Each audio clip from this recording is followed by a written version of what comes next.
Hello everyone, I am Overkill and today's video is on Kairos Fateweaver, the Oracle of Tzeentch. This video will be broken into two parts. The first part will focus on his lore, and the second on how I think CA could translate him into Total Warhammer. The lore I go over will be from the 8th edition Daemons of Chaos army book. I shall begin with his personal entry. Even Tzeentch dares not enter the Well of Eternity, the vast receptacle of knowledge at the heart of the impossible fortress. The great sorcerer, mighty though he is, cannot be sure of survival within the inky currents of infinity. Still, the Well of Eternity holds great sway over Tzeentch's mind, for it is the one puzzle he cannot solve, and the one mystery he cannot know, a challenge almost painful in its intensity. It was in the cause of understanding as Tzeentch hurled Kairos, a lord of change known as Fateweaver to mortals, into the foreboding depths of the well. While the great sorcerer was not prepared to risk his own being in such a venture, he had no such misgivings of risking one of his servants in such a fashion. Since he clawed his way back from the well after years uncounted within its depths, Kairos can see things that are hidden even to Tzeentch. His right head sees possible futures as clear as day. No scheme is hidden from its sight, and the infinite possibilities of tomorrow crystallize into irrefutable fact. Kairos' left head sees the past without the petty colorations of perspective and bias. Past and future pulse through a body shriveled and twisted by its passage through the well. Valuable as this vision is, it comes with a heavy cost. Both of Kairos' heads are blind to the present. He cannot see time as it passes, only events that are to come, or those whose time has already lapsed. Kairos now sits at Tzeentch's right hand, stirring the Stygian depths of the well as he whispers aloud the secrets that only he can see. 9 times 9 Lords of Change transcribe these insights with quills drawn from their own plumage and inked with Tzeentch's blood. Each scribe jealously guards the secret he hears. Every such facet of eternity is a powerful tool in the unending intrigue and collusion of Tzeentch's court. For his part, Tzeentch cares not about the scheming of his minions, for he knows all that they know. Each secret transcribed by a Lord of Change is made part of Tzeentch forever, and his understanding of eternity comes ever closer. Kairos' blindness to the present makes him vulnerable to physical attack. The future does not reveal itself swiftly enough to predict battles to and fro. Nevertheless, Kairos' unique vision allows him to stay one step ahead of adversaries, pitting various assailants against one another in time-stream straddling duels. In the arena of magic, Kairos is unstoppable. He knows every spell in existence, every sigil, sign, and quirk of mystical power, though even he cannot marshal them all without a modicum of preparation. Such ability makes him Tzeentch's favorite agent. On the occasions Fateweaver leaves the impossible fortress, it is always in the service of a dire task, be it the recovery of a magical artifact, the predestined crushing of an army, or some other ineffable purpose. With his personal entry out of the way, I'm going to read a short story involving him and his invasion of Bretonnia in 2520, or as Bretonians call it, the Year of Woe. As mortals reckon time, it was in this year that Tzeentch sent Kairos Fateweaver to steal the 12 enchanted artifacts once possessed by the companions of Gilles le Breton. So important was this goal to Tzeentch that he dispatched the greater part of his armies to the mortal plane. So began Bretonnia's Year of Woe, where the tombs of the companions were ransacked, nearby towns razed, and countless thousands of Bretonnians, high and low-born alike, met their deaths at the tentacles of Tzeentchian Daemons. Castles were of no defense, for their crude stones were easily tumbled by the sorceries of pink horrors or transmuted by the warp fires of flamers. Only at Grail shrines where the power of the ladies still waxed strong could any shelter be found. Worse, with each artifact recovered, Fateweaver's Daemons grew ever more powerful. In the initial battles about Montfort and Quenelles, the lances and valor of the Bretonnian knights cost the demonic hosts greatly. By the time 8 artifacts had been seized, only the boldest dukes would even consider taking the field. In the 12th month, with only a single artifact outside of Fateweaver's clutches, only King Lewin chanced his arm, and he lost far more battles than he won.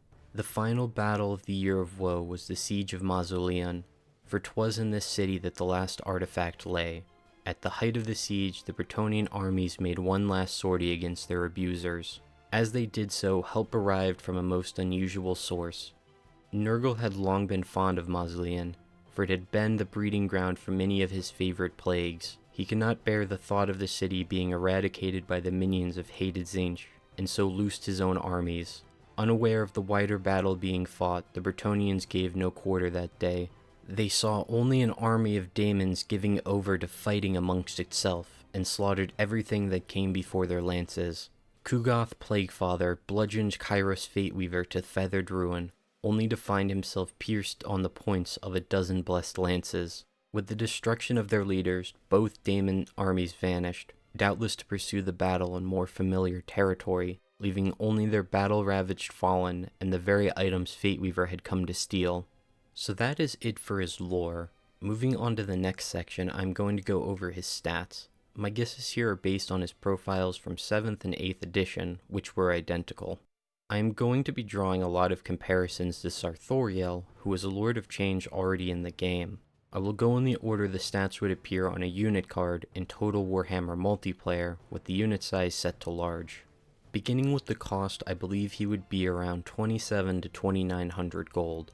He was a monster, so he would be large, with his model being around the same size as Sarthoriel. His health would be about 6000, and he should have around 10 to 20 armor. He should have high leadership of about 90 to 100.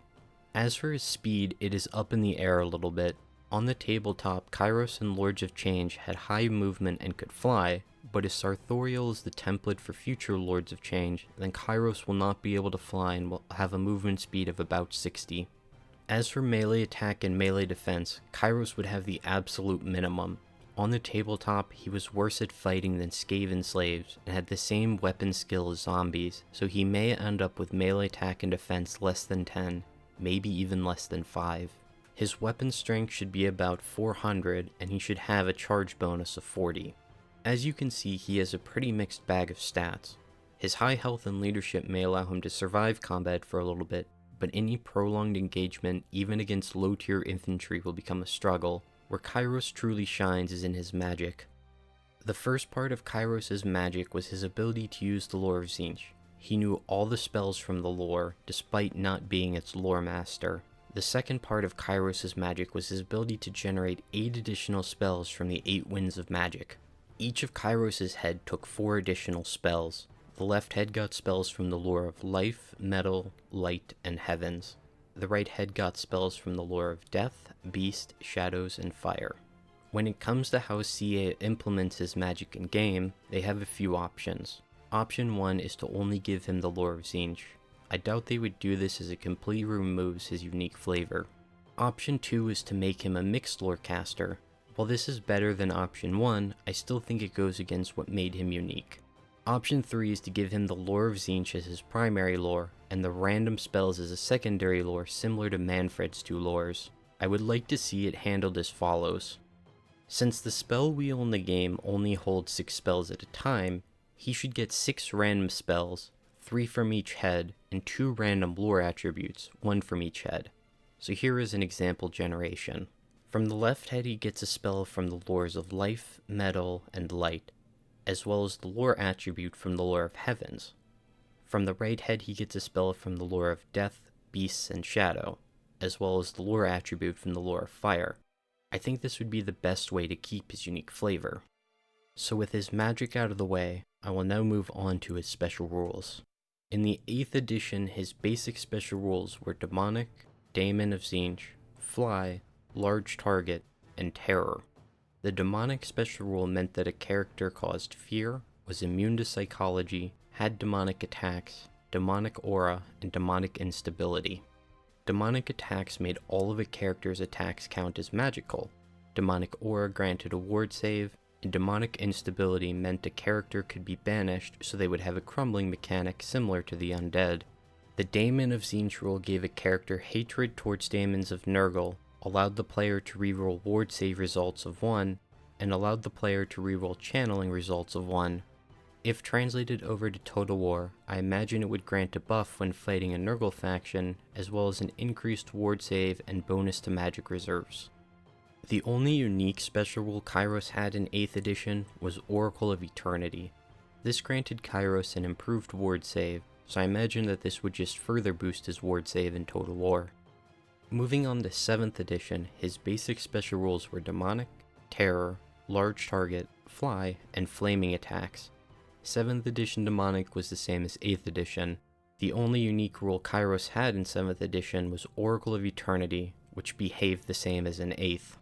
Now he had what was essentially 2 more special rules in 7th edition, but these were classified as demonic gifts, which sometimes acted like items, sometimes like special rules, and were not unique. His first demonic gift was Tzeentch's Will. The Daemon is party to Tzeentch's knowledge of the intricate pathways of fate and can tug upon the strands of destiny should it so desire. This allowed the bearer to reroll a single d6 once per turn. It's hard to say what this would get translated as. It will most likely be something either casting or ward save related. His second demonic gift was Twin Heads. The Daemon has a second head which contains a duplicate brain, allowing it to more swiftly interpret and harness the capricious winds of magic. This granted a bonus to your casting roll, so it would get translated over as a bonus to magic reserves or recharge rate. So that is it for his official rules, but before I move on to the next section, I want to make some guesses about other possible abilities or mechanics that would be more implied from his lore than his explicit rules. When it comes to diplomacy, it would make sense for Kairos to have major diplomatic penalties with any Nurgle or Bretonnian faction. He could even start at war with Kugoth. Due to his ability to see the future, it would make sense to give him a high ambush defense chance and an increased campaign line of sight. Due to his ability to see the past, it would be interesting if he got better results when searching ruins. Since Kairos is so involved with magic, one of his perks could be a recruit rank bonus and upkeep reduction to casters. Lastly, since Tzeentch loves sending him out to find magic items, Kairos should get a bonus to finding or stealing a magic item after a battle. So that wraps it up for his special rules. I am now going to move on to his items. In the 8th edition, Kairos had a unique arcane item called the Staff of Tomorrow. Kairos lives apart from the flow of time, thus he does not easily succumb to ill fortune, for fate can always be altered if one has the proper knowledge. This functioned the same as Tzeentch's Will from 7th edition, allowing the player to reroll a d6 once per turn. Being as it is an arcane item, I imagine it would increase magic reserves and lower miscast chance. In the 7th edition, Kairos' only magic item was Demonic Robes, which was a demonic gift and not unique to Kairos. The Daemon is clad in shimmering robes that reflect not only the colors of the rainbow, but also some of the pent-up fury from incoming blows. The robes made it so the wearer could never be wounded on better than a 3+. Since the point of the robes is to increase survivability, I imagine that it would grant a ward save, armor, and/or melee defense. And now we have come to the end, so I will give my final thoughts. I believe that Kairos will definitely be added in Total Warhammer 3, as he is far too important for CEA to leave out. His magic would make him unique compared to other caster lords. Alright, that will do it for today's video. Thank you so much for watching. If you have anything in particular you want to see me speculate on, whether it be characters, units, or anything else, feel free to post in the comments down below. Again, thank you for watching, and I hope to see you in the next video.